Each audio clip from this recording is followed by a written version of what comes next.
और बहुत बड़ा बड़ा बात करत रहे तभी सुन ला 2 मिनट हमें ये खड़ा है अगर बात हम ही बोलबो तो सुषमा कुमारी अगर नाम भेले कि ठीक तोहनी कम से कम सुन ले वो बेटी छुआ भाई के देखी कहां चढ़ गए 7वां 8वां क्लास के लगे।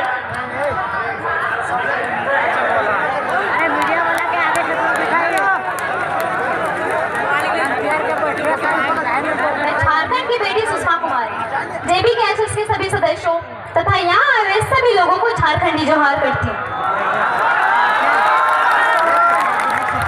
मैं राजगंज के इस पावन धरती पर धनबाद जिले के 8वां प्रखंड तथा झारखंड के समस्त जिलों से यह आह्वान करती हूँ कि जागो मेरे झारखंड वासियों, 2024 में झारखंड को एक बदलाव का नया उदय कराना है और झारखंड का आवाज दिल्ली तक पहुँचाना है, क्योंकि बहुत जुल्म हुआ हम झारखंड वासियों के साथ। अब ये जुल्म रुकनी चाहिए। हमारा राज्य देश को कुल 58 प्रकार का खनिज संपदा देता है, जैसे लोहा, चांदी, यूरेनियम, बॉक्साइट, ग्रेफाइट। इसके बावजूद आज हम लोग का झारखंड गरीबी में दूसरा नंबर पर क्यों है? आज हमारा राज्य लाचारी, बेबसी और गरीबी में जी रहा है।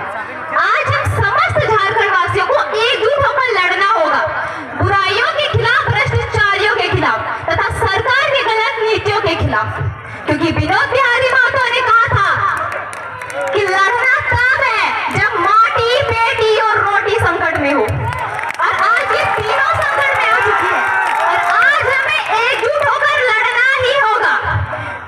अब हम अपनी इस माए माटी की छाती को और चीरने नहीं देंगे, क्योंकि वक्त आ गया है झारखंड में राज कर रहे समस्त भ्रष्टाचारी नेताओं तथा अन्य प्रदेशों के मंत्री तथा महामंत्री को झारखंड से उखाड़ फेंकने का। हम झारखंड वासी जब 4,345 पंचायत में जब 4,345 मुखिया तथा सरपंच बना सकते हैं, 936 जिला परिषदों की सीटों पर जब 536 जिला परिषदों के सदस्य बना सकते हैं, 24 जिलों में जब मुखिया मतलब 24 जिलों में जब संसद बना सकते हैं, 24 जिलों में जिला परिषदों के सदस्य तथा विधायक बना सकते हैं, तो क्या 81 विधानसभा की सीटों पर और 14 लोकसभा की सीटों पर संसद तथा विधायक नहीं बना सकते हैं? जरूर बना सकते हैं और बनाएंगे। और मुझे झारखंड के समस्त नारी शक्ति एवं खासतौर पर युवाओं पर पूर्ण विश्वास है कि 2024 में जयराम भैया के नेतृत्व में पाकुड़ से लेकर गढ़वा तक तथा पश्चिमी सिंहभूम तक, कोडरमा से लेकर पश्चिमी सिंहभूम तक संपूर्ण झारखंड में बदलाव का एक नया उदय होगा।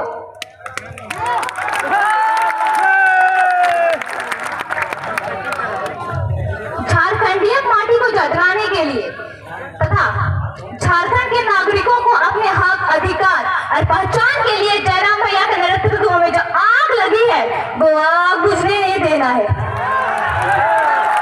क्योंकि तभी हम झारखंड में चल रहे समस्त ज्वलंत समस्या जैसे उद्योग नीति, विस्थापन नीति, स्थानीय नीति, 1932 का अभियान और 60-40 नहीं बल्कि 90-10 नीति लागू कर सकते हैं।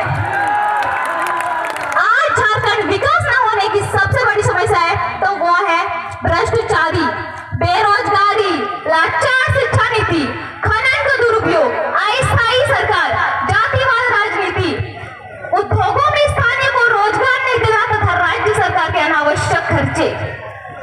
अगर झारखंड को तरक्की करवाना है तो मैं सुषमा कुमारी को इस तरीके बताना चाहती हूँ कि झारखंड तरक्की कैसे होगा। सबसे पहले तो नेताओं का पेंशन खत्म करना होगा,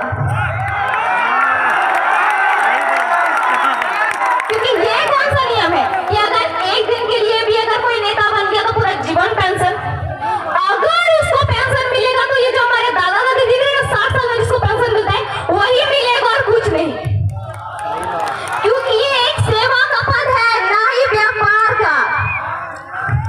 दूसरी बात, नेताओं का सैलरी आधा करना होगा, क्योंकि नेताओं को जब सरकार की तरफ से सारी सरकारी सुख सुविधाएं मिल रही है तो उसको सैलरी की क्या जरूरत है? राजा महाराजा जैसा घूमता है, वीआईपी गाड़ी में घूमता है, सैलरी की क्या जरूरत है? सरकार की तरफ से सारी सुख सुविधाएं मिल रही है।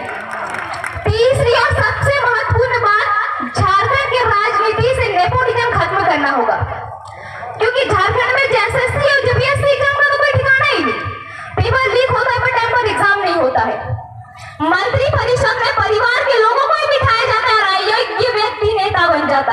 तथा झारखंड को लूटने का काम करता है।